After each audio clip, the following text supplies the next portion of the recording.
Imagine you are a German engineer in 1941. You've spent your career perfecting the art of the machine. You believe that victory is a byproduct of precision, that the tighter the tolerances and the higher the quality of the steel, the more invincible the army. Then, the reports start coming back from the Eastern Front. They speak of a ghost in the mud, a machine that looks like it was hammered together in a shed, yet shrugs off your 37mm door knocker anti-tank rounds. When you finally get your hands on a captured T-34, you expect to find a masterpiece. Instead, you find unpainted welds, a transmission you have to hit with a mallet to shift, and an interior that smells of diesel and sweat. But here's the shock. This primitive machine was doing things your million-mark Tigers couldn't. Today, we're looking at the ultimate engineering culture shock. This isn't just a story of tanks. It's a story of two civilizations with two completely different ideas of what a machine should be. One chose perfection, the other chose enough. And in the end, enough won the war. To understand why the Germans were baffled, we have to look at the German industrial soul. In the 1930s and 40s, German engineering was the gold standard of the world. But it was an industry built on the craftsman model. Every tank was treated like a luxury car. Consider the Panther, or the Tiger. These weren't just weapons, they were mechanical symphonies. The torsion bar suspension provided a ride so smooth a gunner could fire on the move. A massive tactical advantage. But there was a hidden cost. The German philosophy was optimal performance at all costs. They used complex interlocking road wheels to distribute weight. It worked beautifully on the testing grounds of Germany. But the Eastern Front wasn't a testing ground. It was a swamp in the summer and a deep freezer in the winter. When mud got between those beautiful interlocking wheels at night and froze solid, the tank was effectively anchored to the spot. German engineers assumed their crews would have the time, the tools, and the specialized training to maintain these fine instruments. They built machines for a war of weeks. They weren't prepared for a war of years. While Germany was building instruments, the Soviet Union was building sledgehammers. This is where the bafflement begins. When German intelligence analyzed captured T-34s, they were horrified by the lack of finish. They saw parts that hadn't been filed down. They saw gaps in the armor plating. They saw cast iron turrets that looked like they'd been pulled out of the sand and bolted on. To a German inspector, this was shoddy workmanship. To the Soviets, it was industrial Darwinism. The Soviets had performed a cold, hard calculation. They knew that a tank on the Eastern Front had a life expectancy of about 14 to 20 hours of actual combat. If the tank is going to be a burnt-out wreck in 2 weeks, why spend 100 man-hours polishing the inside of the fuel tank? Why paint the interior? Why ensure the radio works perfectly if the tank will likely be lost before the crew even uses it? The Soviet engineers, led by Mikhail Koshkin, focused only on the holy trinity of tank design: firepower, mobility, and protection. Firepower, a 76mm and later 85mm gun that could punch through anything the Germans had in 1941. Mobility, wide tracks. This is crucial.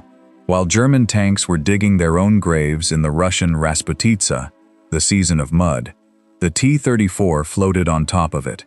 Protection, sloped armor. This was the biggest shock of all.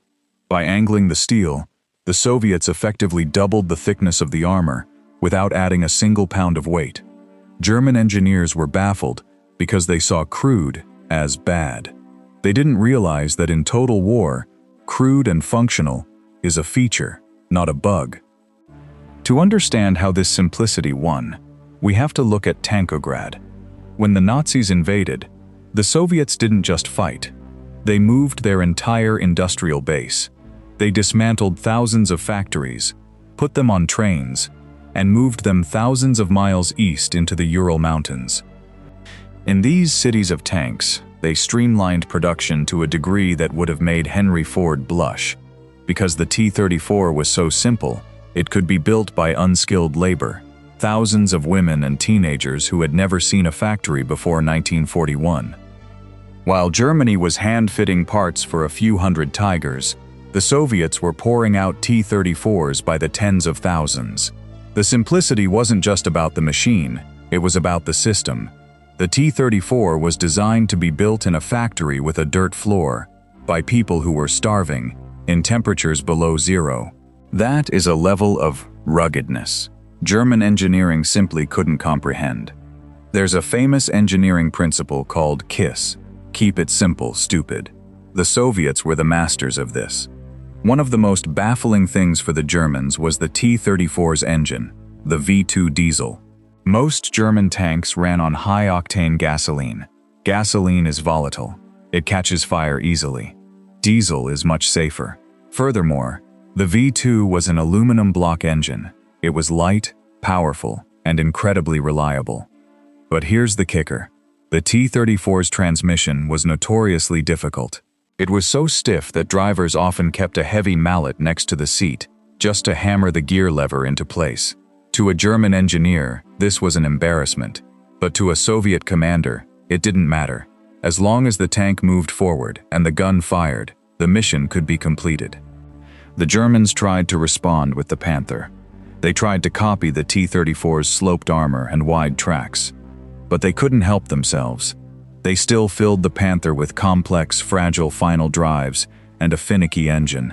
They tried to build a German T-34, and in doing so, they created a machine that was often more dangerous to its own crew than to the enemy, due to mechanical breakdowns. By 1945, the T-34 wasn't the best tank on the battlefield in a one-on-one fight. A Panther, or a Tiger II, could outrange it and out-armor it. But the T-34 didn't need to win the one-on-one. It won the war of attrition. The Germans were baffled because they were looking at the T-34 through the lens of a peacetime craftsman. They saw a lack of quality. What they missed was the quality of the logic. The T-34 was perfectly optimized for the brutal, short-lived reality of the Eastern Front. It reminds us that in history, the most advanced technology isn't always the one that changes the world. Sometimes, the most revolutionary thing you can do is make something simple enough to work when everything else is breaking. If you enjoyed this deep dive into the mechanical culture shocks of World War II, make sure to check out our video on why the Americans' logistics of abundance terrified the Wehrmacht. Thanks for watching, and we'll see you in the next lab report.